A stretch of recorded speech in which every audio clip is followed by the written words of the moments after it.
Shit is getting really strange. All you gotta do is look at the news. It's bringing a lot of people to prepping, and one of the things that they're looking for is portable power. Portable gas generators versus portable power stations. I love my little gas generator, but I use my power station a whole lot more. Here are a bunch of rapid fire reasons why having a portable power station might be better for you, or a bunch of reasons why having a portable power station in addition to a gas generator makes a whole lot of sense. Zero fuel smells or fumes. I swear, after every major power outage, the next day in the newspaper you read about somebody who passed away because they got carbon monoxide poisoning from their gas generator. Which means these are safe for indoor use. If there was a power outage, the fan on my fireplace insert wouldn't run. I wouldn't be able to heat my home. Here, I can just set it right next to the fan and turn it on.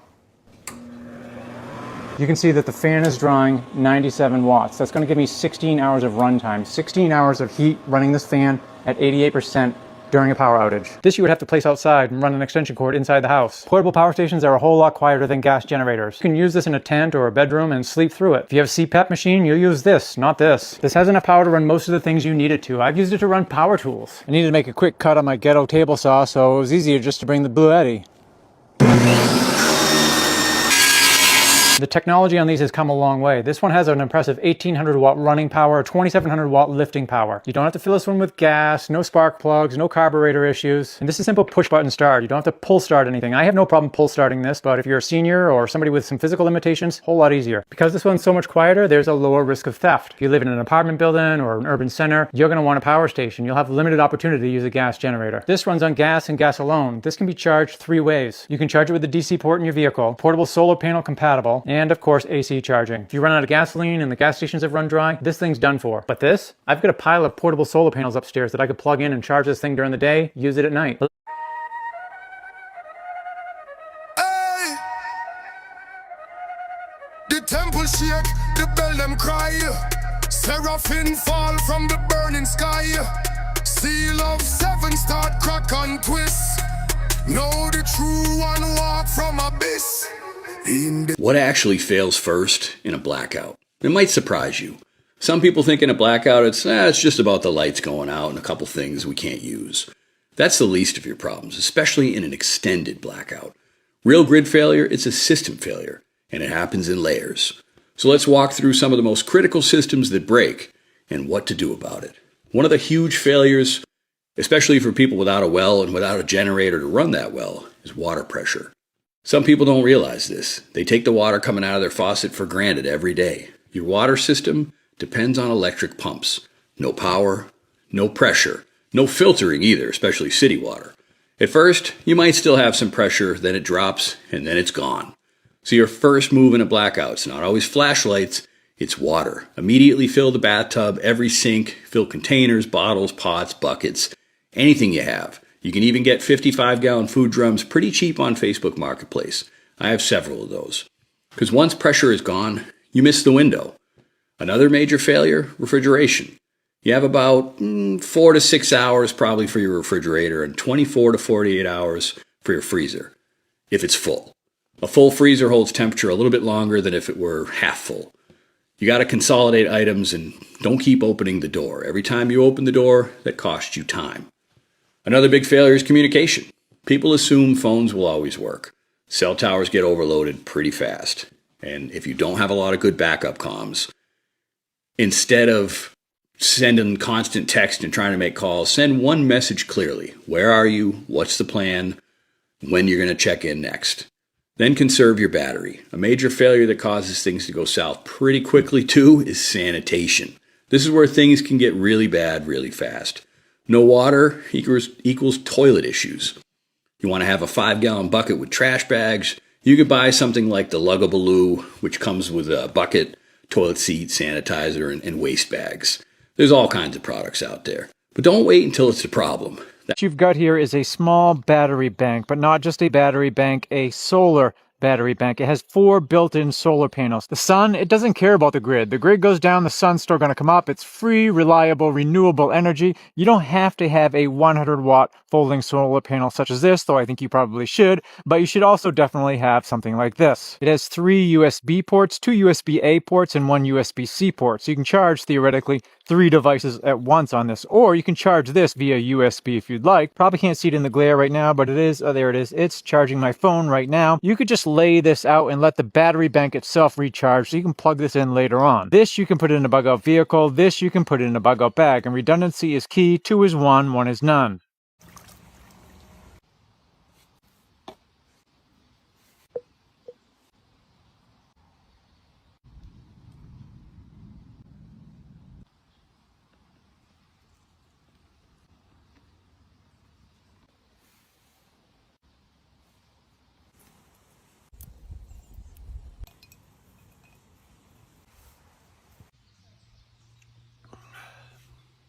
Emergency candle during a power outage.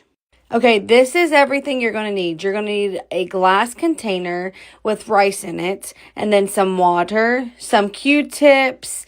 You're going to need a lighter, scissors, and some olive oil. Once you gather all that supplies, you're ready to start making your candle. Okay, first thing you're going to do is get your glass container and fill it about a quarter full with your rice, and then you're going to take the water and fill it up a little past the rice, and then you're going to get your oil and pour the oil in the center just like this. And then what you're going to do is grab your Q-tip and you're going to cut one end off, and you're going to take that end, the cut end, and push it down into the rice. Make sure the cotton swab part is the part facing up out of the water.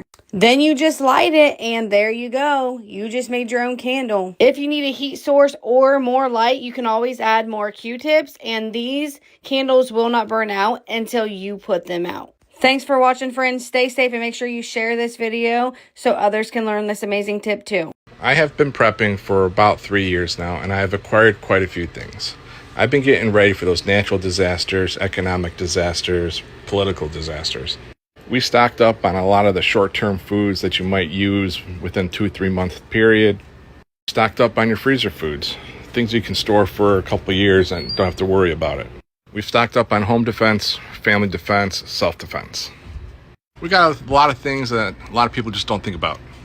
A lot of times, a lot of people think it's pretty extreme. It certainly don't hurt to be ready for anything. You never know when your local water system's going to get contaminated. Even if you're on well water, something could spill and contaminate the groundwater.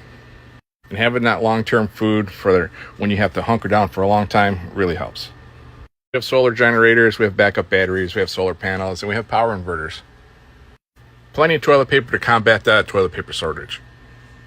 Packing food away in Mylar is definitely something we did a lot of. Having go bags ready to go just in case you do have to go, it's also a definite thing you should be doing. Alternative ways to filter water is also a good thing. And you don't need a basement or extra storage or whatever. Whatever space you have, let's work with it. So these shelves are a great example. You can have 1 or 2 of these. I used to live in like a 200 square foot cabin. I had like 3 of these in it, and it was a godsend, okay? Have some extra cabinets that would store stuff in. Do you have a closet or, a door or 2? You could do something like this. Put a little bit of stuff, or make an entire prepper closet. Under the bed, my friend. Under the bed. Bins, you can stack them, put a blanket over it, make a table out of it. Stress testing our system to see how we react when we don't have internet, when we don't have phones. How do we communicate? I don't know about you, but I plan on making a trip to my local Lowe's. They have walkie-talkies that have up to a 75-mile range on flat land and open water. It's definitely much shorter in the cities, but I recommend you do the same. I recommend that you have an alternative mode of communication with those that you are on the ground with. Even if it's just your family. It doesn't have to be your protest buddies. Your family needs a way to communicate with one another if one of you is at work and one of you is at home and some shit really goes down. So don't forget, they're stress testing the system right now. They're looking to see what we do. They're looking to see how we react, how well we can come together, and what means of communication we do use when that happens. Did you know you can store foods like oatmeal and rice for up to 25 years using a Mylar bag and a bucket with O2 absorbers? Sell them, freeze them, and store them somewhere cool, dry, and dark for the longest shelf life. That's over 175,000 calories in those 6 buckets.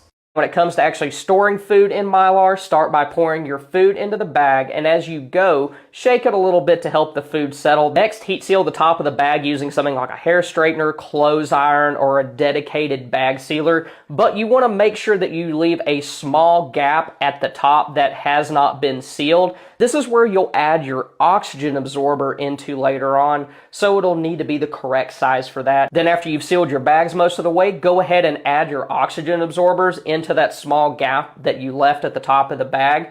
And your oxygen absorbers should be properly sized for the size of bag that you were working with. Then finally, squeeze out as much air as you possibly can by hand, and then finish heat sealing the top of the bag. From there, you can place your bags into a 5-gallon bucket to help protect it from pests and accidental damage. But y'all, it's very important to understand that 5-gallon buckets do not protect from things like mice and rats. They can chew right through those. So you still need to be diligent as far as where you store those buckets. Number 1 is salt. Salt keeps you alive. It preserves meat, cures food, prevents dehydration, and becomes literal currency in a collapse. No salt, no chance at long-term survival. Number 2 are animal fats. Beef tallow, lard, duck fat. This is pure survival fuel. In a survival hunter-gatherer style diet, fats are the hardest thing to find and the fastest way to boost calories and energy. Number 3 is fuel. Small propane bottles, 20-pounders, butane cans, white gas, anything that lets you boil water and cook without electricity. Lightweight, portable, and mission critical. Number 4 is yeast. Yeast lasts for years and opens up an entire survival food system. Bread, starters, alcohol, fermentation, all ways to stretch calories and keep food from going to waste. Number 5 is lighters. They're the king of bartering. Cheap, reliable, and worth their weight in gold when the grid collapses. I stash them everywhere. Packs, pockets, vehicles. Fire is life. Fire inside, won't remember ancient light. Gotta move like time itself. Not for good, not for wealth. Peace not fashion, peace not trend. Them a code will never end. Nilla take breath in the land. Fire lineage still stand. Not texting, not erase. Living ash pan, human face. Excitata Lux, fire, fire, ash, ash. Living source, we not mash. Fire, fire, fire, ash, ash. Origin blood still flash. Excitata Lux, fire, fire, ash, ash. Living source, we not mash. Fire, fire, fire, ash, ash. Origin blood still flash. Them to the people, turn them it. Take the spirit, sell the image. Call it art, call it show. But the root them never know. Colonial lens can't see. Skywalk blood in analogy. Tall frame up, then stylized. Living once, fictionalized. But sun still grounded. Ancestors not dead. Ash pan skin, flaming tone. Fire culture, carved in bone. Not all architects building stone. Some building. Number 1, alcohol and tobacco. Liquor, wine, cigarettes, and other tobacco products are really sought after items in an SHTF situation, and they're always good to have on hand to barter. Number 2, medical supplies. Bandages, over-the-counter medications like Tylenol and Motrin, antibiotics, and general first aid supplies are an essential item to have on hand for bartering. Number 3 is hygiene products. Things like soap, shampoo, toothpaste, toilet paper, feminine hygiene products. These are all everyday essentials that are great to have on hand that people may be willing to barter for. Number 4 is one that I don't think gets enough attention, and that's baby supplies.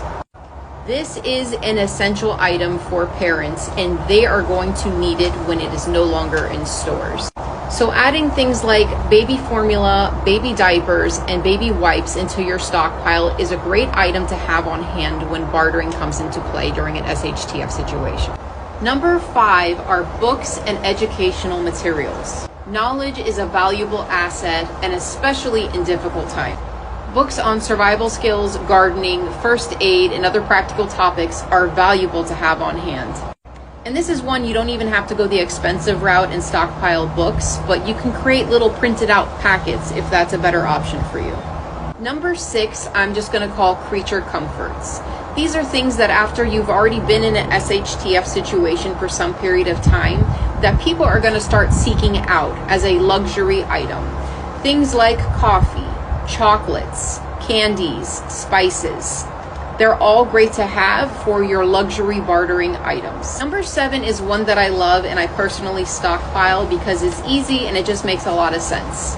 Now, in a grid down situation where people are in prolonged periods of not having any electricity, they're going to need alternative methods to cook and prepare their food. There are so many routes that people decide to take for these situations. Some people cook over fire. I personally wouldn't because the smoke will give you away.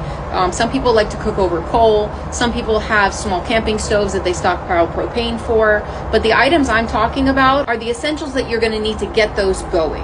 So buying matches in bulk is a great bartering item. Buying lighters in bulk is a great item. Buying fire starters is also a great item to have. Now, number 8 is another one that's going to come for a long-term SHTF situation, and that's heirloom seeds. These are a convenient item to add to your stockpile because they're inexpensive and they don't take up a lot of space, and they're regenerative. So if you are gardening with your heirloom seeds, you can collect more seeds from your crop.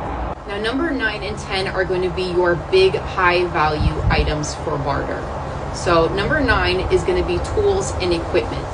That's going to be items like axes, machetes, saws, multi-tools, and even fishing equipment or hunting equipment. Things like snares, hooks, lines, etc. These are great if you need to barter for something a little bit more valuable. All right, last but not least is number 10, and that is water filtration. Now, this can be anything from water purification tablets to water purification pens, bottles, etc. This is a high valued item that is good to barter for other high valued items. And to conclude this list of 10 bartering items, I want to add things that I would never use as a bartering item. These are essentials that if you're bartering with them, people know you have a lot more of it in your home, and it puts yourself and your family in danger. These are things like water, food, pew-pews, pew-pew juice, things like that. Don't ever use those to barter. FEMA can legally confiscate your supplies during a declared state of emergency or a disaster. Let's go over what they can take from you. The first is any water that you have stored, like bottled water or jugs. If they do take your stored water, hopefully you have a few water filters so you can get water from a natural water source, filter it, and make it safe to drink. They can take all the food that you probably took months or even years to gather. This will be your canned goods, your dry foods, and other non-perishables. By the way, this also means they can take over your farm. Take my advice and bury your supplies at different locations so you can access them later. Medical equipment and medical supplies. This means over-the-counter meds, prescription meds, and even emergency antibiotics that you stored. There are a lot of you who are listening to this and thinking, hey, they would never take away my medical supplies. It would put my life at risk. If they feel that they need something from you, they're just going to take it. I'm telling you, they don't care about you at all. They'll take whatever you have. They'll take your ventilator, your oxygen concentrator, your dialysis machine, whatever it is. They can take away your weapons, which is strange because I thought we were given the right to have these weapons to protect against tyranny. They can take away your generator because they'll need them for all the camps that they're going to set up. Along with that, any fuel that you're storing can be taken away as well. So in the meantime, my prepper pantry is getting all moved into those 3 bedrooms, and it's going to take several months, so we want to eat all that up. So for now on, anything that we buy in cases, we won't even put on the shelves until we're ready to move into the new rooms. I don't know about you, but we like saving money in the grocery store, so we try to do everything that we possibly can, like growing our own onions and garlic and storing them down here, which normally this is a dark area. So I offer some of my homemade recipes here for canning, like the spaghetti sauce, and some of my jam recipes as well. So we also do our own wine. This is one of our meat freezers, and this is a locally sourced grass-fed beef, and we'll have the rest of it filled up with venison shortly from our land. More veggies! We love our veggies here, and we'll have this filled up as well shortly because we got more veggies still coming in the garden. We are truly blessed. Our chest freezer has butter from Old World Creamery. We get it by the case. It's a lot cheaper. Fish from Lake Michigan, lots of chicken that we grew out here on the farm and some other vegetables. The dog freezer, which will be full again next week. And let's talk Silcock keys and why you're going to want this in your bugger bag. I have bought multiples of these through the years for a reason. All right, chances are you've probably walked right by these in some of your hardware stores, but I'll tell you what, this $6, $8 piece of hardware that has some good weight to it, this is the key to the city. Why do I need it in my bug out bag, in my car kit, in my emergency kit? Well, this simple piece of hardware, this is going to give you access to water in urban and commercial environments. Now, you'll sometimes notice on the exterior of commercial and industrial buildings, the water hose, it doesn't look the same as it would in your backyard. That's because they have tamper-resistant hose bibs attached to them. And guess what? This tiny key, it unlocks that. So you want to make sure you have plenty of soap, shampoo, toilet paper, wipes, hand sanitizer. Have a little bit of bleach to keep your counters clean. And one thing that you need to manage, because it's going to be a daily issue, is your bio waste. Make yourself a DIY bucket toilet. Because people don't understand that in a high-rise, you should not flush your toilet. You don't want to lose the 1.5 to 4 gallons of fresh water that's in your toilet tank. So you want to make sure you keep that available in case you have to dip into that because you run out of water. So the way we do that is a 2-bucket system, okay? And this is a basic bucket that I got at Home Depot. Inside, you line it with a heavy-grade, construction-grade garbage bag. Line the bucket. And if you want to get a little more comfortable, you can get a pipe insulation and you can pop that right on. And this will become your comfortable rim. And then you want to have some sort of an element to cover your bio waste with so that it will control the smells. This is kitty litter. Some people use compost. This, if you want to buy these eco-friendly gel, there's different elements you can use to cover up your business.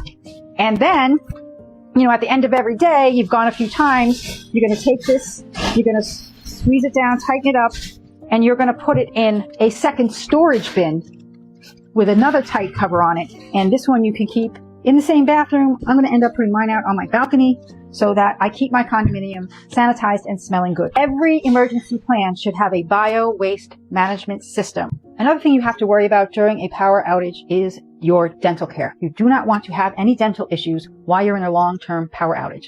So a lot of preppers use these toothpaste tablets because they don't require water for you to chew on them. Once you chew on them, the saliva in your mouth makes the foam. And so you need very little water. I only fill this up just a little bit. I dip my toothbrush in there to make it wet after I have the tablet in my mouth. And then I rinse and spit with the same water. And then I rinse my toothpaste with the same amount of water. You only need about a 1/4 cup of water to brush your teeth.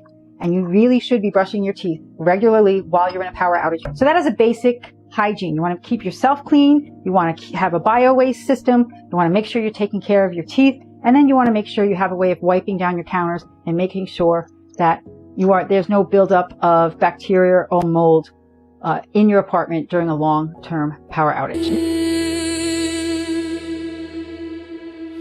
Lockdown hit, the panic grew.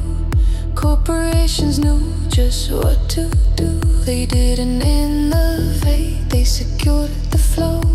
Predictable cash was the way to go. Free trials trap you, renewals hide. Cancel buttons buried deep inside. They studied your fear, your pain, your pride, and built a prison from the things you buy. We rent the dream, they sell illusion. Digital chains in a cash infusion. From code to car, it's all confusion. Welcome to the fourth revolution.